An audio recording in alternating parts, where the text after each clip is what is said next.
7 मार्च 1977 को पाकिस्तान की तारीख के दूसरे जनरल इलेक्शंस मुनक्किद होते हैं और इन इलेक्शंस में उस वक्त की ruling party Pakistan Peoples Party majority seats win करती है। लेकिन उस वक्त की ऑपोजिशन अलायंस पीएनए इन इलेक्शंस को मुकम्मल तौर पर रिजेक्ट करती है और कंट्री वाइड प्रोटेस्ट शुरू कर देती है। इन प्रोटेस्ट के चलते पूरे मुल्क के अंदर मैसिव पब्लिक अनरेस्ट की सिचुएशन क्रिएट होती है और इसको वजह बनाते हुए उस वक्त के chief of army staff general Ziaul हक मुल्क के अंदर मार्शल लॉ डिक्लेयर कर देते हैं ऑन 5 जुलाई 1977। और इसी के साथ साथ एक लॉज कॉन्टिनेंस इनफोर्स ऑर्डर भी पास किया जाता है by the martial law authorities, जिसके तहत तमाम असेंबलीज डिसॉल्व कर दी जाती हैं और कॉन्स्टिट्यूशन को भी सस्पेंड कर दिया जाता है along with other regulations of the martial law। इसके बाद एक मार्शल लॉ रेगुलेशन भी पास की जाती है जिसके तहत जुल्फकार अली भुट्टो और दीगर कुछ पॉलिटिशियंस को भी अरेस्ट कर लिया जाता है। और इसके बाद जुल्फकार अली भुट्टो की अहलिया नुसरत भुट्टो सुप्रीम कोर्ट को अप्रोच करती हैं regarding the detention of Zulfikar Ali Bhutto and also she challenges the martial law of general Ziaul Haq. वो यहाँ पर ये स्टांस लेती हैं that in the Asma Jilani case the supreme court declared the martial law by General Yahya Khan as illegal। So similarly यहाँ पर भी general Ziaul हक के पास कोई अथॉरिटी नहीं थी कि वो कॉन्स्टिट्यूशन को ख़त्म करते हुए मार्शल लॉ डिक्लेयर करें और उसके तहत कोई भी कानून पास करें।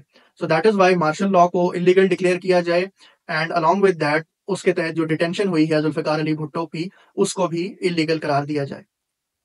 Now let's try to understand कि सुप्रीम कोर्ट ने इस केस के अंदर क्या लीगल पॉइंट्स अपहोल्ड किए। So सबसे पहले it is important to note that Supreme Court validated the military takeover by again invoking the doctrine of necessity। Doctrine of necessity सबसे पहले मौलवी तमीजुद्दीन केस के अंदर यूज किया गया था और उसके बाद 1958 में जनरल अयूब खान के मार्शल लॉ को लीगलाइज करने के लिए भी यूज हुआ था।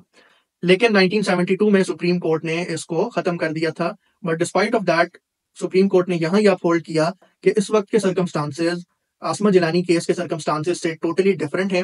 इस वक्त मुल्क के अंदर एक केओटिक सिचुएशन थी जिसके चलते ये मार्शल लॉ एक्सट्रीमली नेसेसरी था because there was a breakdown of constitutional machinery, public unrest और एक केओस की सिचुएशन थी जिसकी वजह से पब्लिक वेलफेयर को खतरा था। Along with that the state was at the risk of a complete breakdown of legal order।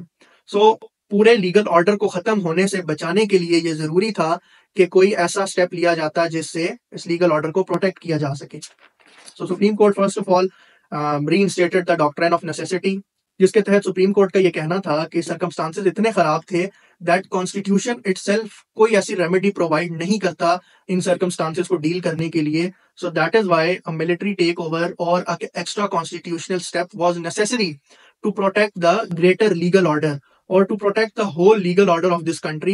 So that is why it was a necessary and important step and Supreme Court validated it। Furthermore, Supreme Court declared that state necessity is the supreme law because यहाँ पर people's welfare was at stake और अगर कोई step ना लिया जाता तो whole country was at the brink of a collapse।